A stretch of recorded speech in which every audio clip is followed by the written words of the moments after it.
नमस्कार, मेरा नाम है शिवम कुमार लोटसवे और मैं आज आपको एक बहुत ही इंटरेस्टिंग लेसन एक्सप्लेन करने वाला हूँ। लेसन का टाइटल है दक्षिण भारत की एक झलक, जिसे लिखा है आचार्य विनय मोहन शर्मा जी ने। यह पाठ असल में एक यात्रा वृतांत है। यात्रा वृतांत का मतलब होता है जब हम किसी नए स्थान या जगह पर घूमने के लिए जाते हैं और उसके बारे में अपने अनुभवों को लिखते हैं, उसे ही यात्रा वृतांत कहा जाता है। अब हम चलेंगे नेक्स्ट स्लाइड पर। आचार्य विनय मोहन शर्मा। आचार्य विनय मोहन शर्मा जी का जन्म 19 दिसंबर 1905 को मध्य प्रदेश के नरसिंहपुर जिले में हुआ था। अब आप आचार्य विनय मोहन शर्मा जी का एक बहुत ही प्यारा पोर्ट्रेट इस स्लाइड में आसानी से देख पा रहे होंगे।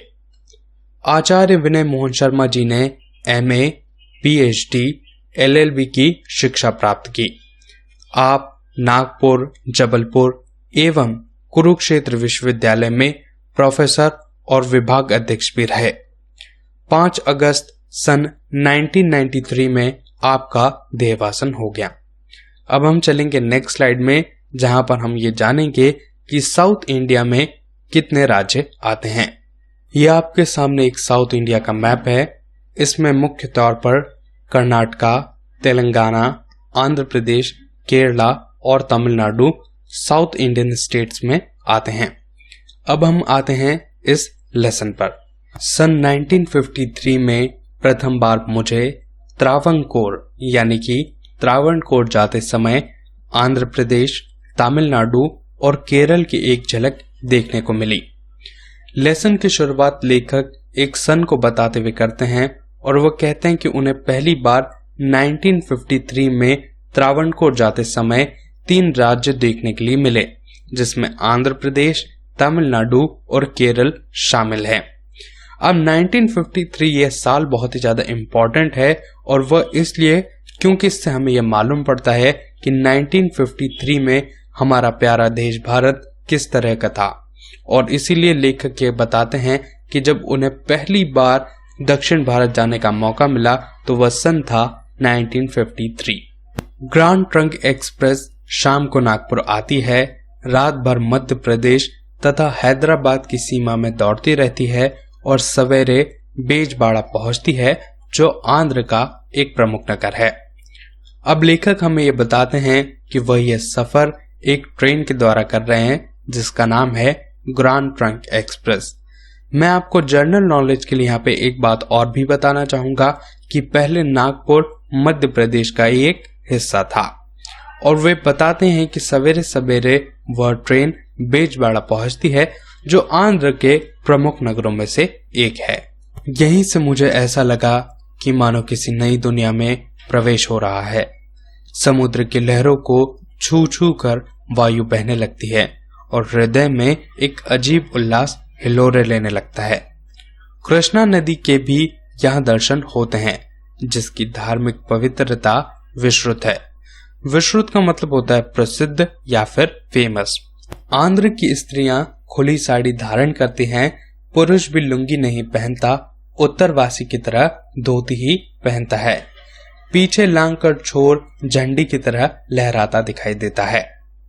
यहाँ पे आंध्र के बारे में बताते हुए लेखक ये कहते हैं कि वहाँ का जो पुरुष होता है वह लुंगी नहीं पहनता, बल्कि वह उत्तरवासी यानी कि नॉर्थ इंडियन की तरह ही धोती धारण करता है। वर्ण प्राय गौर होता है कि लोग तेलुगु भाषा बोलते हैं, जिसमें लगभग 70% शब्द संस्कृत के होते हैं। आंध्र में हिंदी की तुलसीकृत रामायण का बड़ा प्रचार है। मेरे एक सहयात्री ने उठते ही उसका पाठ प्रारंभ कर दिया। उन्हीं से ज्ञात हुआ कि 18वीं शताब्दी में होने वाले वहां के प्रसिद्ध भक्ति कवि त्यागराज ने भी तुलसी का अनुकरण किया। अनुकरण का मतलब होता है पालन, और उनके ऋण को अपनी कृति में स्वीकार किया। प्रातः लोग चाय के बजाय कॉफी की अधिक मांग करते हैं और साथ में भाप से बनी हुई चावल की इडली का नाश्ता करते हैं। स्त्रियों में फूलों का अधिक चाव है। चाव का मतलब होता है पसंद, यानी कि वहां की स्त्रियां फूलों को बहुत ज्यादा पसंद करती हैं। प्रायः इनके केश उनकी मालाओं से सुरभित होने लगते हैं। स्टेशनों पर वेणी माला खूब बिकती है।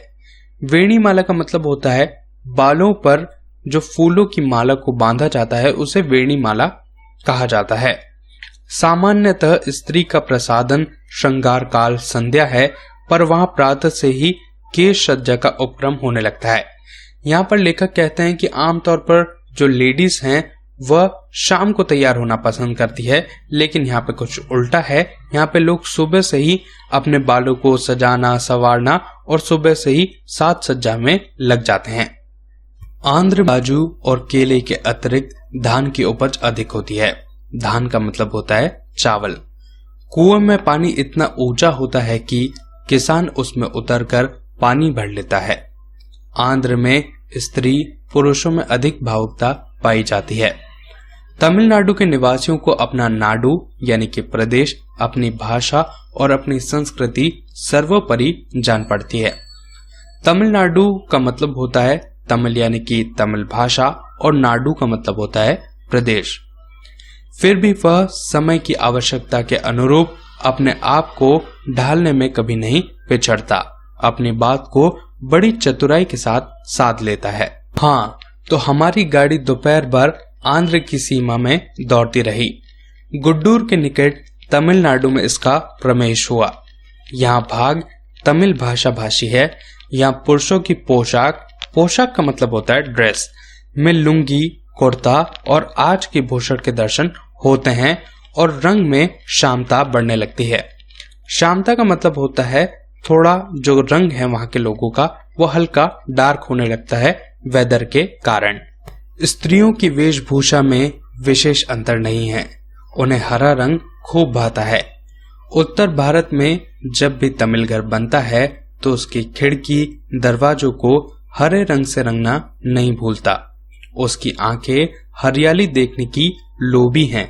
यही कारण है कि उसकी गृहिणी हरा परिधान धारण करती है और हरे रंग के बाद लाल रंग को तहरीज दी जाती है। यहाँ पर लेखक बताते हैं कि तमिलनाडु के लोगों को हरा रंग बहुत ज्यादा पसंद है और वे अपने घरों में, अपने कपड़ों में हरा रंग बहुत ज्यादा पसंद करते हैं। तमिल और आंध्र के भोजन में विशेष अंतर नहीं है। केले के पत्तों पर भात का ढेर, रसम, दाल, तरकारी, दही, चटनी, मोर, तर्क परोसा जाता है और खाने वाली बड़ी ही शीघ्रता से भात में सब कुछ सानकर लंबे लंबे पिंड बनाकर गटकता जाता है। स्टेशनों के आहार गृहों में धरती पर केलों के पात्रों को बिछाकर पंक्ति की पंक्ति भोजन करने बैठ जाती है। आहार गृह का मतलब होता है जो स्टेशन पे जो होटल्स होते हैं जहाँ पे खाना मिलता है, उसके बारे में यहाँ पे लेखक बात कर रहे हैं। अय्यर ब्राह्मण निरामिष भोजी होता है। निरामिष भोजी का मतलब होता है जो मांस मछली नहीं खाता, उसे निरामिष भोजी कहा जाता है। और ब्राह्मण तेर को आमिष से परहेज नहीं है। ब्राह्मण तेर का मतलब होता है जो नॉन ब्राह्मण से यानी कि जो ब्राह्मण नहीं है वे लोग वहां पर मांस मछली खाते हैं, पर उसका मुख्य आहार भात ही है।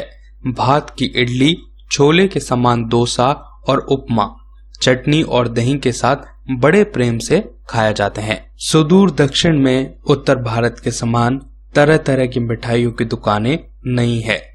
बड़े बड़े नगरों में उत्तर भारत के समान एक दो हलवाई थोड़ी बहुत मिठाई बनाते हैं।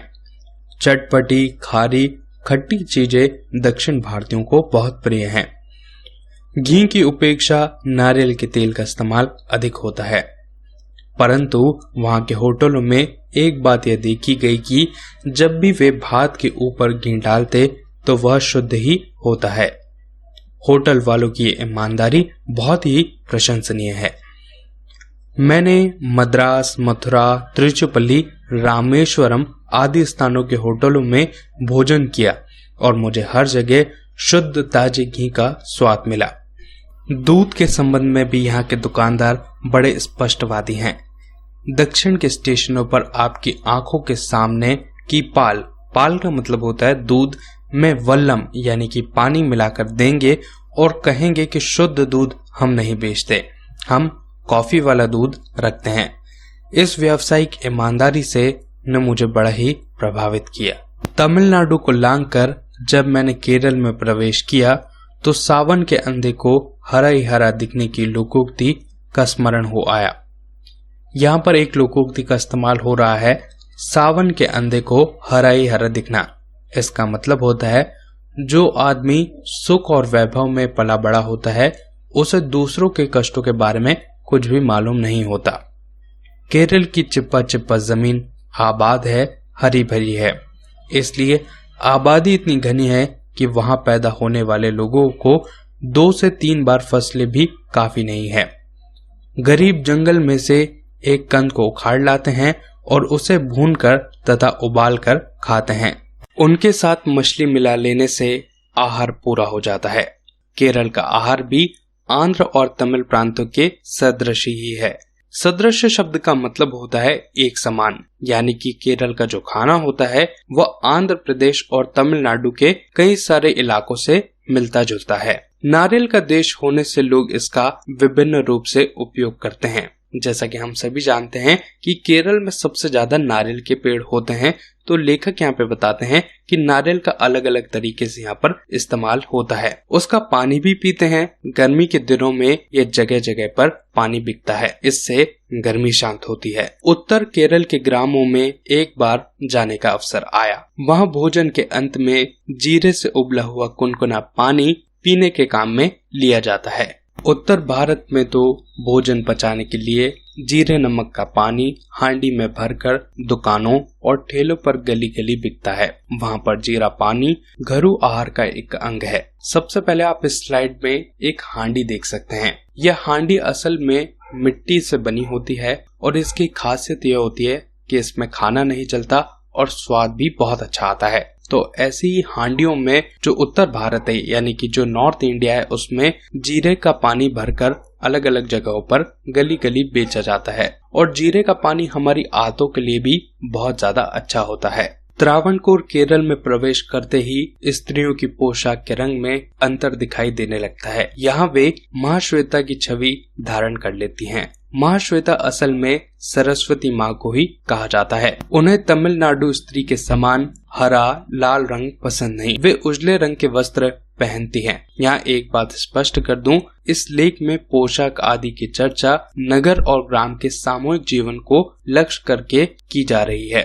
यहाँ पे लेखक ये भी स्पष्ट करते हैं कि जब वो ड्रेसेस के बारे में बात कर रहे हैं तो उनका केवल एक मतलब है और वह है जानकारी देना। यूं आज महाराष्ट्र, तमिल और केरल राज्यों की ही नहीं समस्त देश की शहरी स्त्रियों की वेशभूषा प्राय एक समान होती जा रही है। यह हिंदी चित्रपटों का प्रभाव जान पड़ता है। हिंदी चित्रपटों का मतलब होता है Bollywood cinema, Indian cinema. Indian cinema के कारण वहाँ के जो ड्रेसिंग स्टाइल है उसमें भी प्रभाव यानी कि चेंजेस देखने के लिए मिलते हैं। आधुनिक महाराष्ट्र की नारी स्वच्छ साड़ी पहनना पसंद करती है। तमिल और केरल की नारी भी उसी तरह साड़ी पहनती हैं, जिसका एक छोर दक्षिण कंधे से होता हुआ पीछे एड़ी को छूता हुआ झूलता है। इसका सर सदा खुले रहने का रिवाज धीरे धीरे उत्तर के शिक्षित घरों में बढ़ रहा है।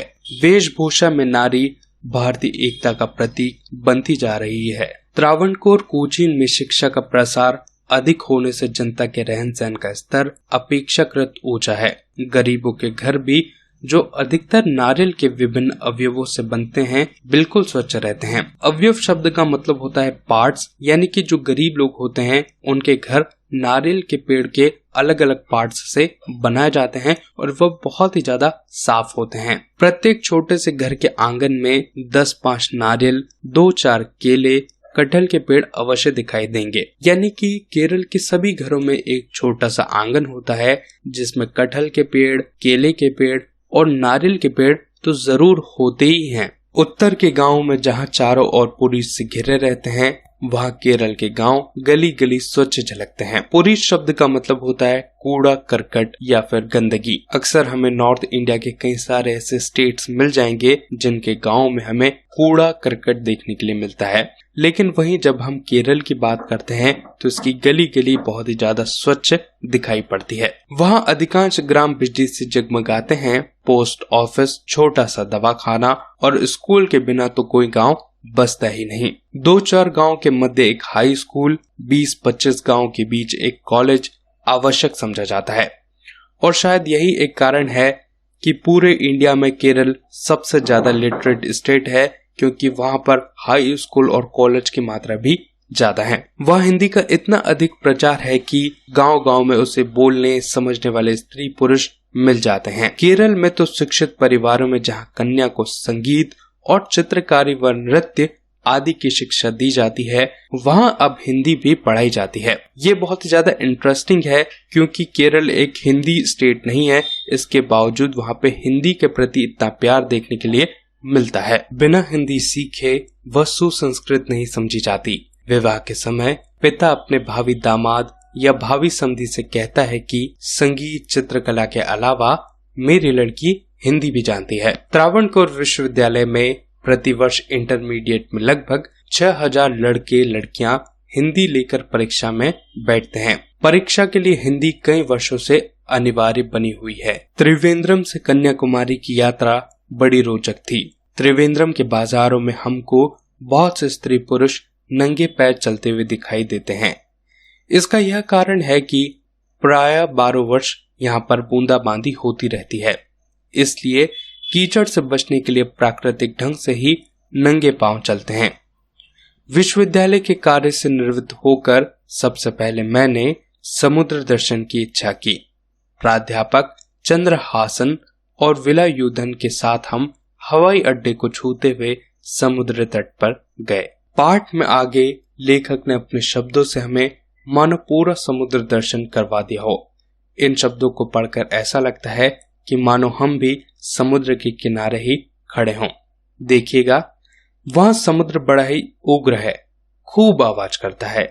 सामने दूर से लहरें छोटी मोटी किश्तियों के समान हिलती डुलती चली आ रही हैं, एक के बाद एक ऊपर उठती जा रही हैं। पहाड़ सा बन रहा है। एक ही समय में न जाने कितने पर्वत बन रहे हैं, मिट रहे हैं। लहरें दौड़ती हुई चली जा रही हैं। हमारे पैरों को छूकर न जाने कितनी दूर पीछे चली गई। हम उनसे घिर गए। वे हमें बहाना चाहती हैं, पैर जमीन से उखाड़ना चाहते हैं। हम प्रयत्न कर रहे हैं, उन्हें जमाए हुए हैं। बस क्षण भर में लहरें हमें छोड़कर भाग गई। हमारे गीले पैर पानी से दूर हो गए। लगता है लहरें अब नहीं आएंगी, पर कुछ ही क्षणों में फिर टकराकर झोंका आया और हमारे पैरों पर बिखर कर हमें पुनः घेर कर पीछे और तेजी से आगे दौड़ गया। हम लहरें लेने में अभ्यस्त हो गए। अभ्यस्त का मतलब होता है प्रैक्टिस। पैर जमे रहते हैं, लहरें आती हैं जाती है। अब भय नहीं लगता, आनंद आता है। कुछ फासलों पर मछुआरे अपनी नौका लहरों में डाल रहे हैं। वह देखो, 2 मछुआरों ने अपनी किश्ती को लहरों में फेंक दिया। वे भयंकर समुद्र में जाना चाहते हैं। लहरें किश्ती को बार बार ऊपर नीचे कर रही हैं। लगता है लो अब डूबें। बड़े संघर्ष के बाद मछुआरे समुद्र की सतह पर पुनः नौका खेते दिखाई दिए। प्रकृति पर विजय पाकर ही मनुष्य दम लेता है। सामने बहुत से मछुआरों की नावें समुद्र में तैर रही हैं। समुद्र जब कुपित होता है, कुपित शब्द का मतलब होता है गुस्सा होना। समुद्र जब कुपित होता है तब ना जाने कितने मछुआरों की समाधि बन जाती है। यूं जब प्रातःकाल मछुआरा घर से निकलता है, वह शाम को वापस लौटने की शपथ नहीं ले सकता।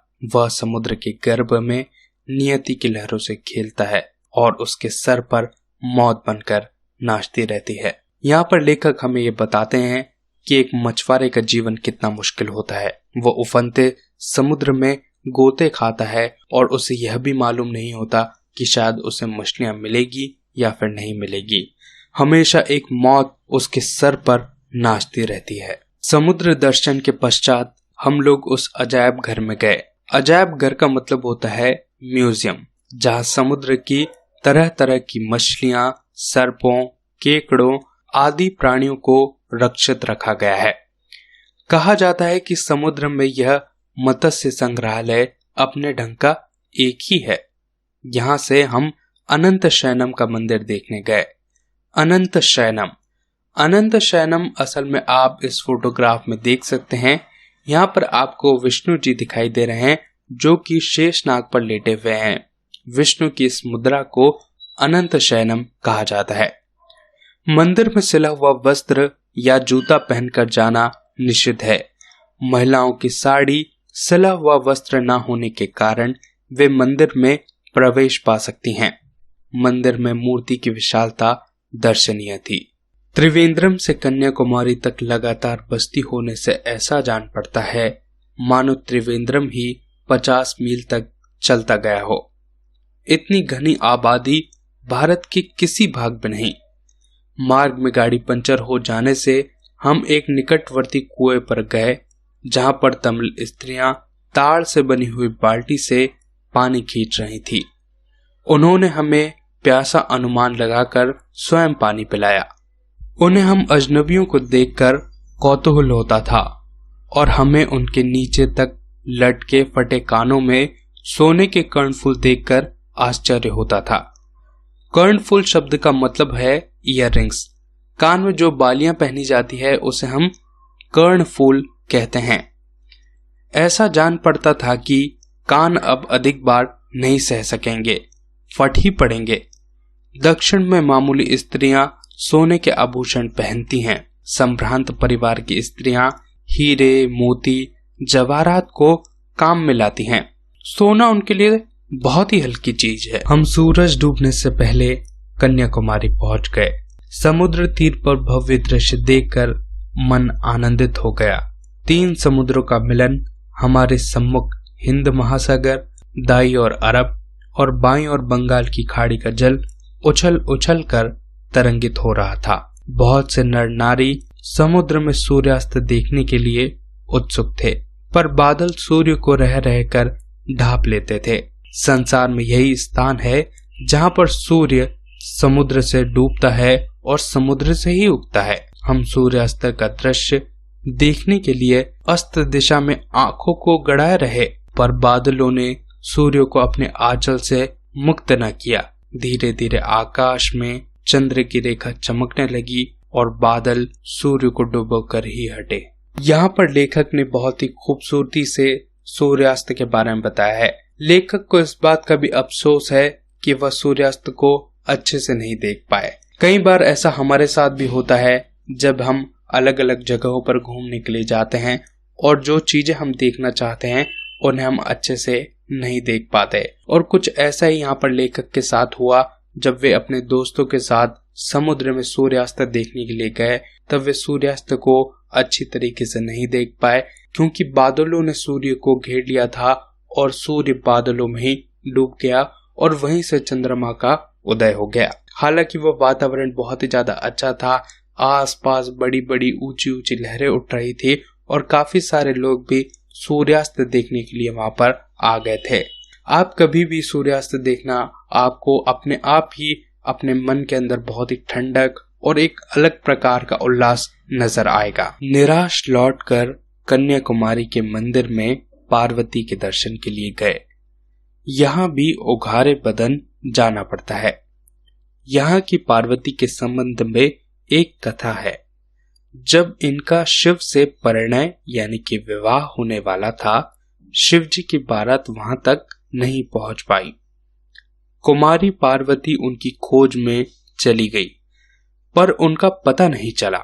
सवेरे होने से यह ज्ञात हुआ कि शिव जी की बारात सुचिंद्रम तक आ गई है, पर विवाह मुहूर्त तो रात का ही था।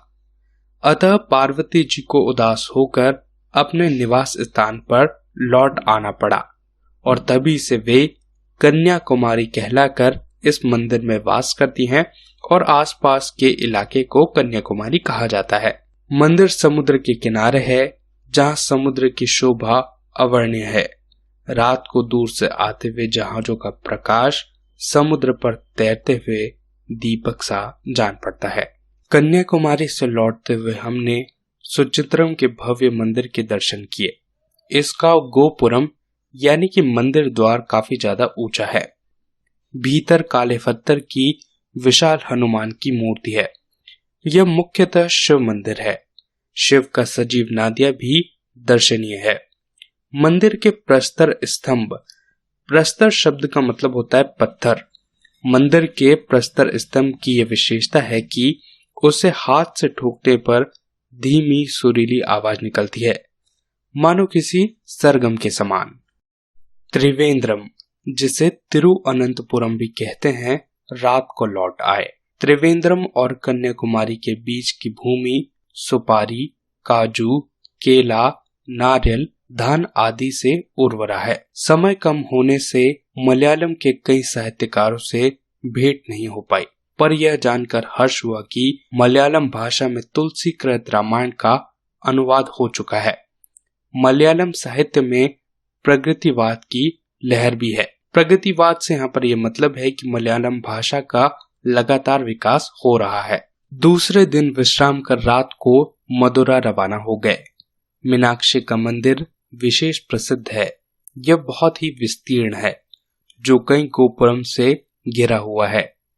गोपुरम ऊंचा गुंबद के समान द्वार है, जिसके अनेक मूर्तियों में पौराणिक गाथाएं अंकित हैं। मंदिर के प्रत्येक खंभों पर हाथी के ऊपर सवार सिंह दिखलाया गया है। ये बड़ी सजीव मूर्तियां हैं। यहाँ पर 1000 खंभों वाला एक हॉल है, जहाँ पर हजारों नर नारी प्रसाद पा सकते हैं। मंदिरों में कुछ दक्षिणात्य संतों की प्रतिमाएं भी हैं, जो संख्या में कदाचित 63 यानी कि 63 हैं। मंदिरों में इनकी वाणियों का अध्ययन और मनन होता रहता है। शाम को मदुरा में हिंदी प्रचार सभा में एक स्थानीय साहित्यिक गोष्ठी भी हुई, जिसमें तमिल साहित्य के विद्वानों ने भी भाग लिया। ज्ञात हुआ कि तमिल के कवि कंबन की तुलना तुलसी के काव्य के समान हो सकती है। वहां से रामेश्वरम धनुषकोटी भी गए। धनुषकोटी से लंका थोड़े ही फासले पर रह जाती है। अगिन वोट आती जाती हैं। यहाँ तीर्थयात्री समुद्र की लहरों में स्नान करते हैं। रामेश्वरम में विशाल मंदिर है और कई तीर्थ कूप हैं। कूप का मतलब होता है कुएं। वहाँ पर कई सारे कुएं हैं जिनका पानी मीठा है। यहाँ हिंदी जानने वालों की भी कमी नहीं है। एक होटल के स्वामी तो धड़ाके के साथ हिंदी बोलते थे। वे कई भाषाओं के जानकार मालूम हुए। रामेश्वरम से लौटते हुए हम त्रिचिनापल्ली गए। यहाँ भी हिंदी प्रचार सभा का हिंदी कार्य बहुत प्रगति पर है। त्रिचिनापल्ली के निकट ही श्रीरंगम का मंदिर दर्शनीय है। वह कावेरी नदी के द्वीप में बना हुआ है। त्रिचिनापल्ली में सहस्त्रों सीढ़ियां यानी कि 1000 सीढ़ियां चढ़ने के बाद ऊंचाई पर एक विशालकाय मंदिर है। यहाँ से नगर और नदी का दृश्य बड़ा ही सुंदर दिखाई देता है। यहाँ धरती शस्य श्यामला है। धान की साल में 3-3 फसलें होती हैं। यह तमिलनाडु का प्रमुख नगर है। यह चर्चा में लोगों ने कहा, तमिल साहित्य बहुत प्राचीन है।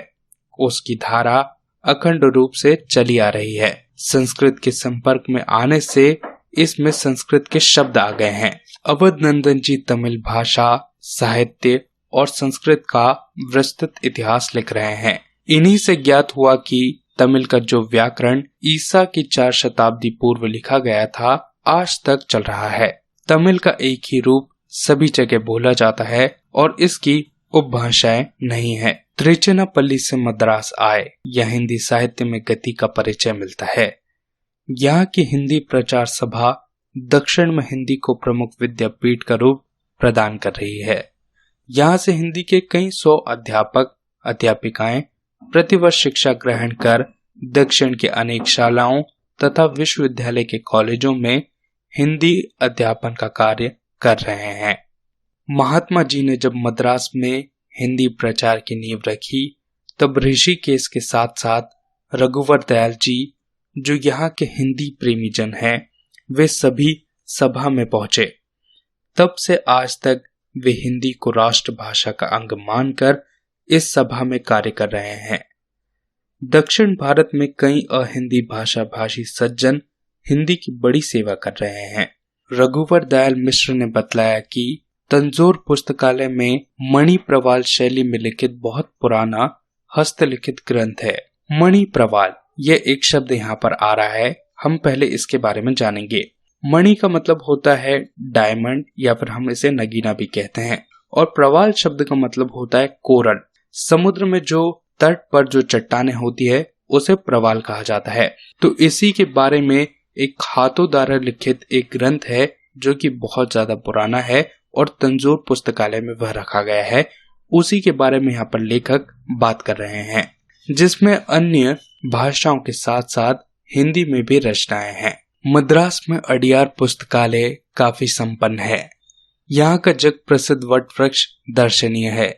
इसकी लंबाई उत्तर से दक्षिण की ओर 200 फुट और चौड़ाई पूरब से पश्चिम की ओर 205 फुट है। इसके नीचे एनी बेसेंट ने थियोसॉफिकल सोसाइटी की अनेक महत्वपूर्ण सभाएं भी की हैं। सहस्त्रों दर्शकों का यह विश्राम स्थल बना हुआ है। मद्रास का समुद्र तट बहुत सुंदर है। शाम को मेला सा लग जाता है। सैलानियों को रात के 8 बजे तक समुद्र के रेडियो स्टेशन का भोंपू कार्यक्रम सुनाता रहता है। जिन्होंने बंबई की चौपाटी देखी होगी, उन्हें मद्रास के समुद्र के दृश्य में जमीन आसमान का अंतर दिखाई देगा। उधर पाश्चात्य तड़क भड़क और वैभव के नजारे हैं और इधर भारतीय सादगी रेत पर लेटती है। दोस्तों, ये था इस पूरे लेसन का एक्सप्लेनेशन। आशा करता हूं कि आपको ये वीडियो अच्छा लगा होगा और ये पार्ट आसानी से समझ में आ गया होगा। अगर आपको इस वीडियो से कोई भी मदद मिली हो तो प्लीज इसे लाइक कीजिए, अपने दोस्तों के साथ आप इसे शेयर कीजिए और चैनल को सब्सक्राइब कर बेल आइकन जरूर दबाइए। अपने आसपास सफाई बनाए रखें और एक पेड़ जरूर लगाएं। बहुत बहुत धन्यवाद।